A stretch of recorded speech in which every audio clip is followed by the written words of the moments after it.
का जब जन्म होता है तो क्यों होता है? कहते पहले तो मनुष्य का काम है दुर्जना सज्जनो भूयात, जो दुष्ट हैं वो सज्जन बने, यही बहुत बड़ा उपकार है। क्योंकि सज्जन बन जाओगे पहला वाला दूसरों की जान बख्शोगे। इसीलिए जानते हो संत विद्यार्थी पहरेदार सोया हो तो जगा देना चाहिए, क्योंकि जागेगा तो कुछ अच्छा करेगा। और सांप शेर शैतान आदमी सोया हो तो और भगवान से प्रार्थना करो इसकी नींद ना खुले। जितनी देर सोया रहेगा उतना ही ठीक है। तभी मैं कह रहा था संत क्या करे? संत कौन है? जो दूसरे के लिए, पेड़ दूसरे के लिए संत है। इसलिए संत बिटप सरिता गिरिधरणी परहित हेतु इन्हन की करनी। संत यदि परहित करता है तो वृक्ष क्या करता है ना संत। बादल क्या है? संत। वृक्ष क्या है? संत। नदी क्या है? संत। पहाड़ क्या है? संत। पर समझ के नहीं है, उनको अकल नहीं है, नहीं वो भी शैतान होते। और मनुष्य अकल के कारण ही स्वार्थी है। और जो अकल होते, समझ होते हुए भी हाँ जानता है कि इसमें थोड़ा नुकसान हो सकता है, फिर भी अकल होते हुए जो पेड़ की तरह है, नदी की तरह है, बादल की तरह है, पहाड़ की तरह है, वो संत है।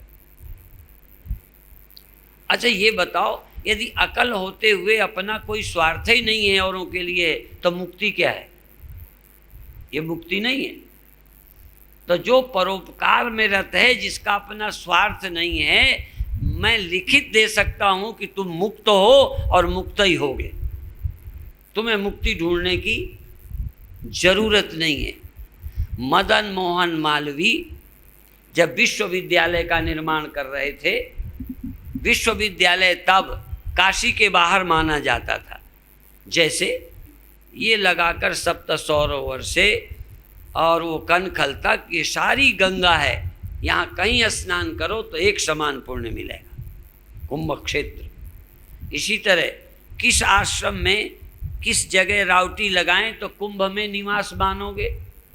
प्रयागराज में किस जगह आपकी रावटी हो तो कुंभ है।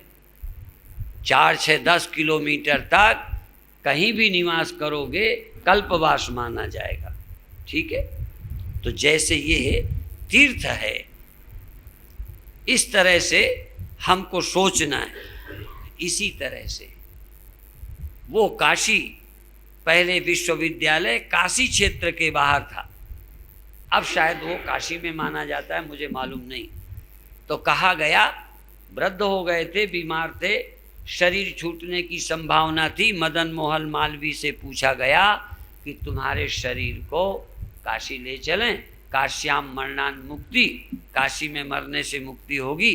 तो कहते थे विश्वविद्यालय बनाते हुए यदि मेरी मुक्ति होती हो तो हो जाए, मुझे विद्यालय छोड़कर मुक्ति नहीं चाहिए। माने एक तरफ मुक्ति का आश्वासन और एक तरफ विद्यालय। जो इतना निस्वार्थ है कि मुक्ति को ठुकरा सकता है, उससे ज्यादा कोई मुक्त पुरुष हो सकता है?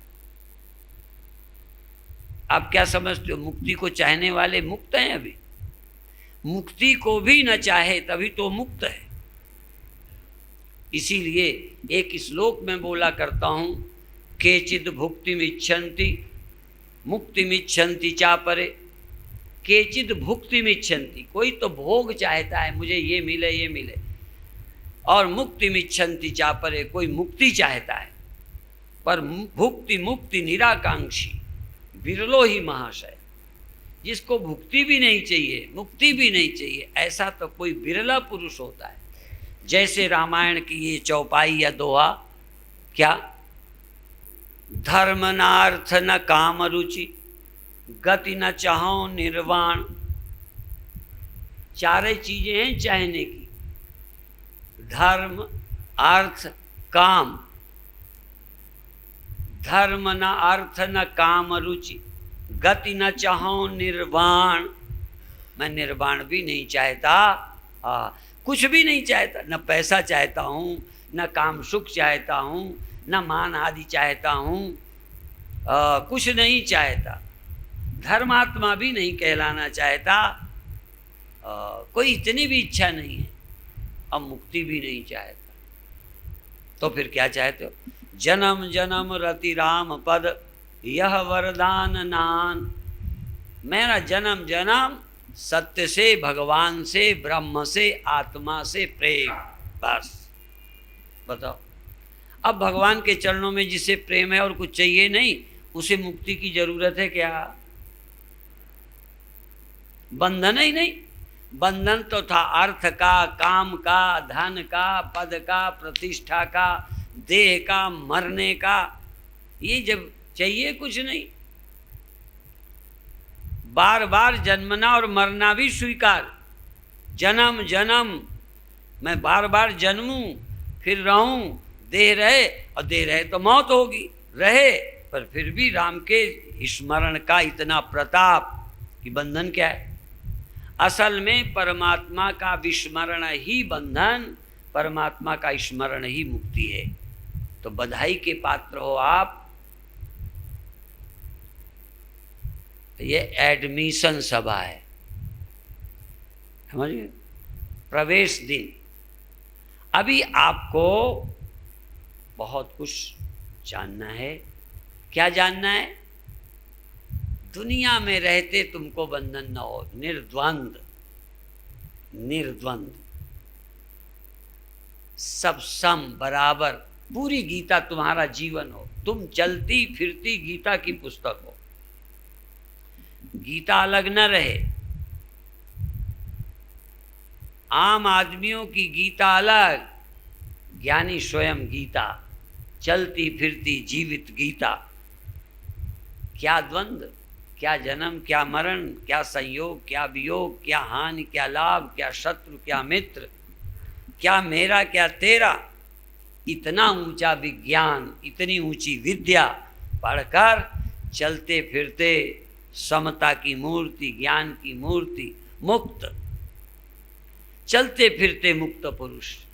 मरने के बाद मुक्ति। मैं जब अमेरिका में था तो एक सिख मिले, बहुत सिख मिलते हैं। अभी अभी एक पत्रकार बंधु बैठे थे तो लंदन से फोन आया, सिख का, गुरुमुख का। उन्होंने कहा मैंने नादेड़ साहब आपके 10 कैसेट भेजे।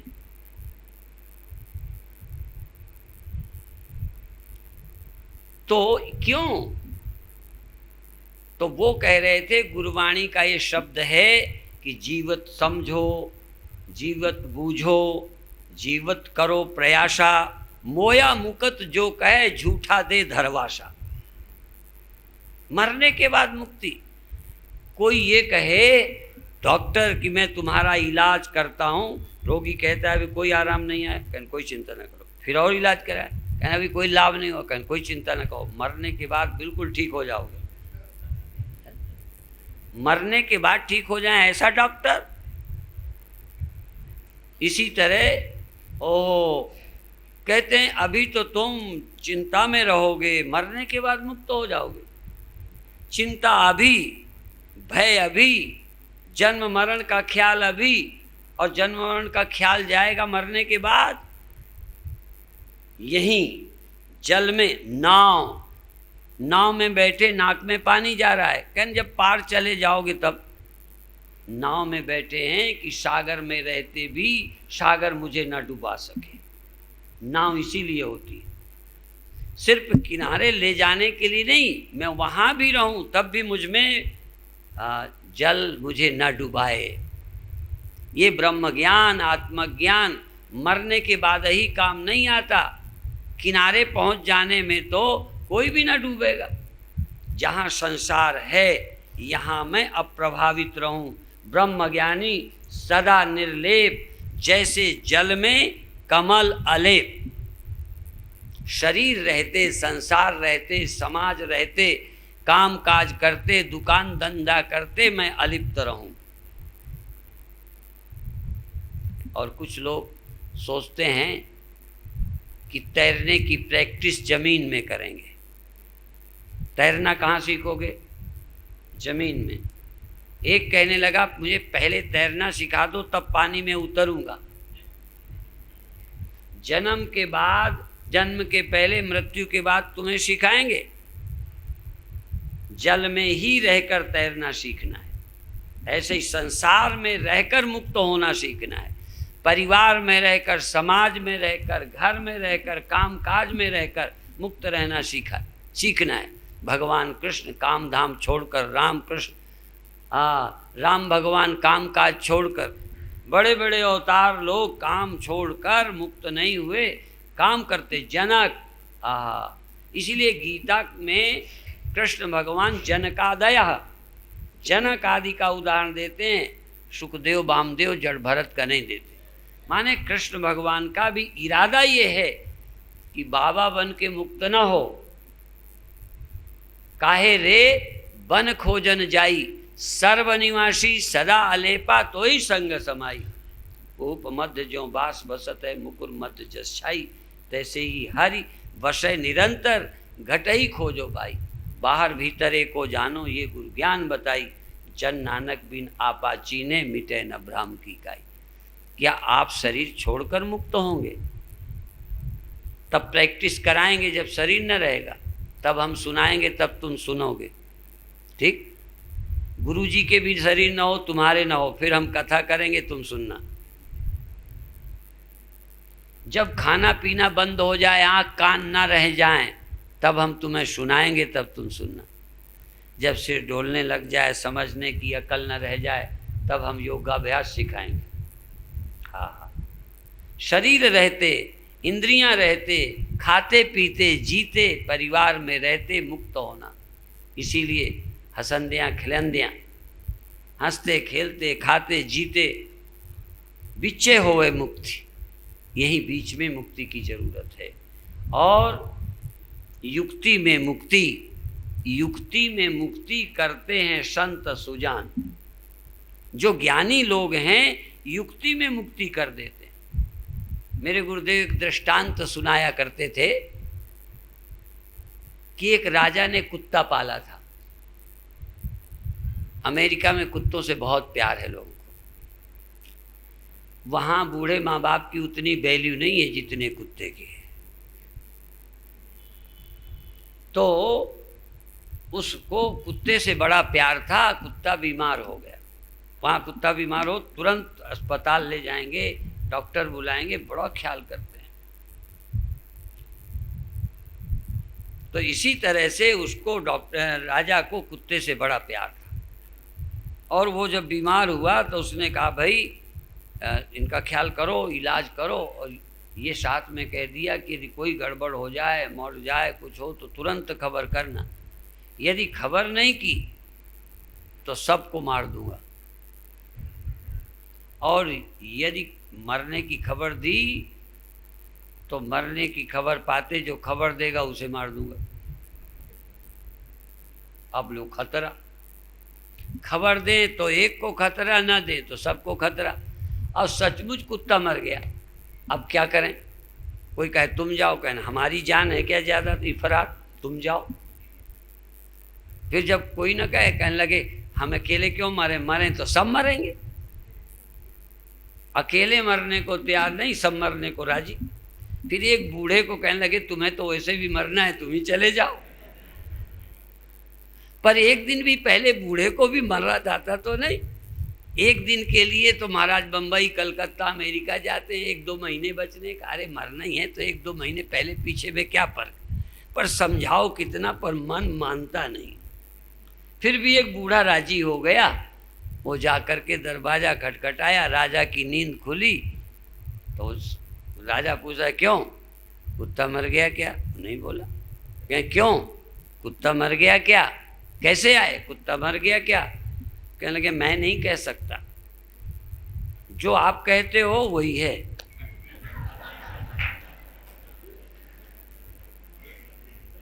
बात सच है, पर जो आप कहते हो, क्योंकि जो कहेगा उसे मारेंगे। अब अपने को तो मारेगा नहीं राजा। तो बहुत समस्याओं का समाधान युक्ति से हो जाता है। तुम कौन हो ये जान लो। अभी तुम जानते हो कुछ कि हम कौन हैं, पर जो जानते हो ये सच्चा ज्ञान नहीं है, ये माइक ज्ञान है, अविद्यात्मक ज्ञान है। प्रबल अविद्या कर परिवारा मोह आदितम मिटय अपारा, आत्म अनुभव सुख सुप्रकाशा तब भव मूल भेद ब्रह्मनाशा। और प्रातः काल ध्यान जो अभी हम सुना रहे हैं, अभी तो हम आत्मज्ञान तक गए भी नहीं, शुरुआत भी नहीं की। कैसे हम आत्मा को जानें, कैसे हम मृत्यु से छूट जाएं। मृत्यु से, मृत्यु झूठी लगे, जैसे सपने में मरना हो, गरीबी हो, नींद खुल जाए तो सब स्वप्न। ये मोह निशा सब सोवनिहारा, देख ही स्वप्न अनेक प्रकारा। ये बहुत बार चौपाई सुन चुके, बहुत बार ये सब सुनते हो, पर ये स्वप्न है, ये कहाँ समझ में आया, ये स्वप्न कहाँ गया। स्वप्न स्वप्न नहीं लग पाता, ये सच्चा लगता रहता है। क्योंकि आत्मा जब तक सच्ची ना लगे तब तक जगत स्वप्न नहीं लग सकता। जब तक नींद ना खुले, इस देह में तुम्हारी चेतना ना आ जाए। जागना क्या है? चेतना का इस देह में आ जाना। स्वप्न क्या है? इस देह से चेतना का चला जाना। इस देह को का भान गया, स्वप्नों में प्रवेश कर गए। इस देह में चेतना आ गई, स्वप्न गया। तो ब्रह्म में चेतना चली जाए, आत्म चेतना हो जाए, साक्षी भाव में आप पहुंच जाएं तो देह भाव गया। आत्म भाव आते ही देह भाव गिर जाएगा, साक्षी भाव आते भोक्ता भाव गिर जाएगा।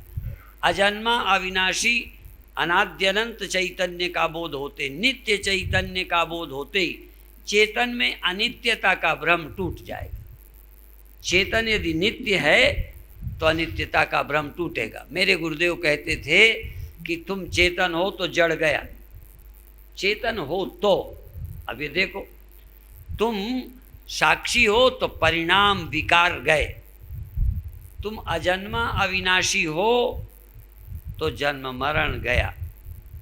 तो ये देखना है, अनुभव करना है कि सचमुच आप बदलते हो या नहीं, सचमुच आप सीमित हो या असीम हो, सचमुच आप देह हो या देह नहीं हो, ये समझना है। और कठिन नहीं है, यूँ तो कठिन भी है, क्योंकि बराबर हमारा अनादिकाल से देहाध्यास है। जो लगातार धान रहा है, जिसका बाप धान, जिसका पहला जन्म धान का, उसके पहला जन्म धान का, मैं कभी कभी पूछा करता हूँ कि तुम ये बता दो, कई बार हम समझाते समय भूल कर देते हैं कि पहले तुम ब्रह्म थे।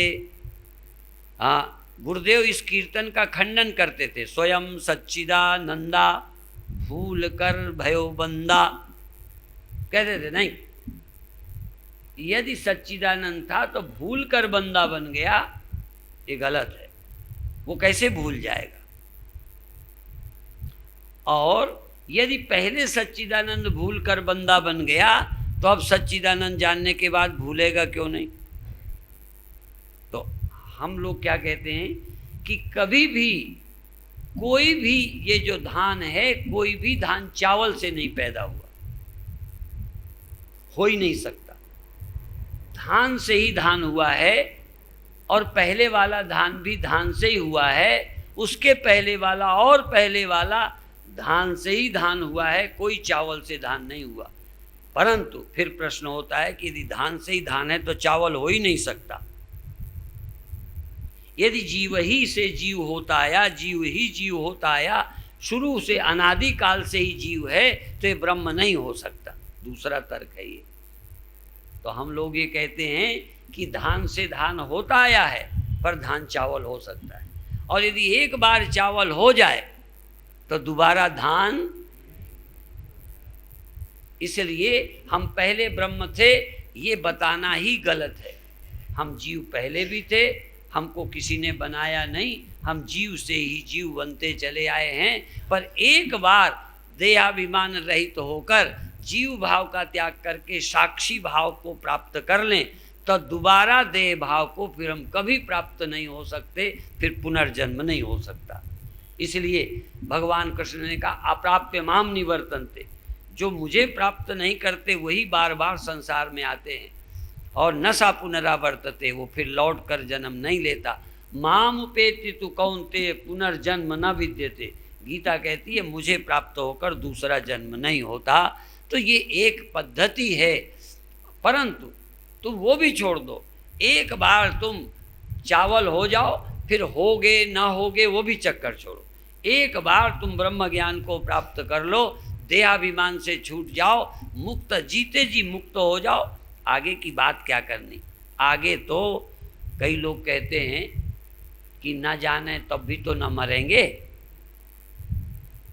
जानेंगे तो और न जाने तो आत्मा तो अविनाशी है ना। तर्क से सुना ना कि आत्मा अविनाशी है, तो ये जानने की झंझट भी ना की जाए तब भी मरना तो है नहीं। तो ये इस तरह का है कि स्वप्न वाले को कहे कि भाई एक शरीर तुम्हारा और भी अभी रखा है, अब इस वाले को सांप ने काटा है तो मरोगे तो तुम भी नहीं, जागने की क्या जरूरत। बिना जागे ये समझ में नहीं आएगा, चैन नहीं मिलेगी। तो बिना जाने तुम नहीं भी मरते मान लो, तब भी तो अभी तो लगेगा हाय क्या होगा क्या होगा क्या होगा। तो ये नहीं है। तो इसी बुद्धि के रहते, इसी इंद्रिय के रहते, इसी मन के रहते जब हम थोड़ी देर को अपने स्वरूप को, आत्मा को उपलब्ध करते हैं। हमारे यहाँ 6 दर्शन हैं, योग दर्शन, सांख्य दर्शन, वेदांत दर्शन, पुरुष प्रकृति विवेक सांख्य दर्शन, और मैं चैतन्य आत्मा हूँ विचार के द्वारा ये वेदांत दर्शन, और चित्त की वृत्तियों के निरोध के द्वारा देह का तादात्म्य तोड़कर अपने चैतन्य भाव में स्थित होना, निर्विकल्प समाधि को प्राप्त करना योग दर्शन। तो ऋषियों ने कहा सबको जरूरत नहीं है, तुम्हें भी जरूरत नहीं हो तो तुम्हारे लिए भी बंधन नहीं। भी देखो जबरदस्ती थोड़ी बात बनेगी। अब एक को अभी शादी करने का है, उसे जबरदस्ती बाबा बना दो, तो तुम उसे मुक्त कर रहे हो कि नरक में डाल रहे हो। और एक आदमी को साधु बनना है, जबरदस्ती शादी कर दो। तो जब तुम्हारे को ये लगे कि ये बंधन है, दुख है, चिंताओं से छूटना है, निर्द्वंद रहना है, तो ये इस मार्ग को अपनाओ। और नहीं तो दूसरा मार्ग है, अच्छे काम करो, शुभ आचरण करो, कर्म मीमांसा। अच्छे काम करो, अच्छा फल मिलेगा, व्यर्थ नहीं जाएगा। छोड़ दो तुम ज्ञान, शुभ आचरण करो, अच्छे कर्म करते रहो, अच्छे कर्मों का फल तुम्हें अवश्य मिलेगा, व्यर्थ नहीं जाएगा। तुम जो भी करते हो वो तुम्हें मिलने वाला है, तो क्या चिंता है। तुमने अच्छे काम किए, चिंता ही मत करो अकल्याण की। शुभ कर्म करने वाले को शुभ जन्म, शुभ फल की प्राप्ति होगी, इस पर विश्वास करो। तो कर्म मीमांसा ये मानती है, इसलिए कर्मेति मीमांसका, चिंता ही मत करो।